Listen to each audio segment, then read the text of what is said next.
পবিত্র ঈদ উল ফিতরের আগে সরকারি কর্মকর্তা কর্মচারীদের আজ শেষ অফিস। এছাড়াও বেসরকারি কিছু প্রতিষ্ঠানের আজ থেকে ছুটি ঘোষণা করা হয়েছে। অর্থাৎ ঈদের আগে এটি শেষ কর্মদিবস এবং শেষ কর্মদিবসের আগে লঞ্চ ঘাট অর্থাৎ সদরঘাট লঞ্চ ঘাটে ব্যাপক পরিমাণ মানুষের জনসমাগম দেখা যায়।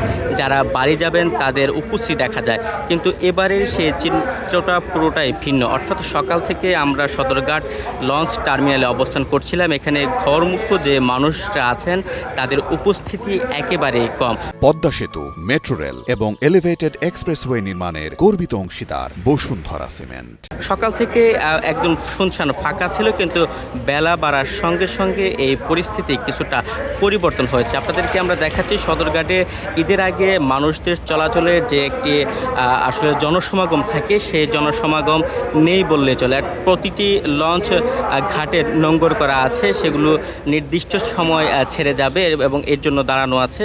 আর যাত্রীদের উপস্থিতি একেবারে নেই বললে চলে। আগামীকাল থেকে সরকারি ছুটি ঘোষণা করা হয়েছে এবং সেই ছুটি উপলক্ষে সেই ছুটিকে কেন্দ্র করে মূলত এর আগের দিনে সাধারণ মানুষ ঢাকা ছাড়তে শুরু করে এবং আজ যেহেতু শেষ কর্মদিবস অর্থাৎ সকাল থেকে অনেকে ছুটি অগ্রিম ছুটি নিয়ে এলাকা ছাড়ে, সেই চিত্রটি একেবারেই দেখা যায়নি।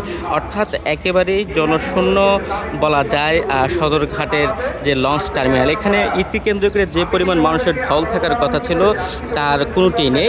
তবে বেলা বাড়ার সাথে সাথে কিছু কিছু লোক আসছেন তাদের যে গন্তব্যে যাওয়ার জন্য এবং ঈদের ছুটি আনন্দ উপভোগ করার জন্য। সাধারণ মানুষের উপস্থিতি কম। আমরা বেশ কয়েকজনের সাথে কথা বলেছি, তারা যেমনটি জানিয়েছেন আসলে বিকাল থেকে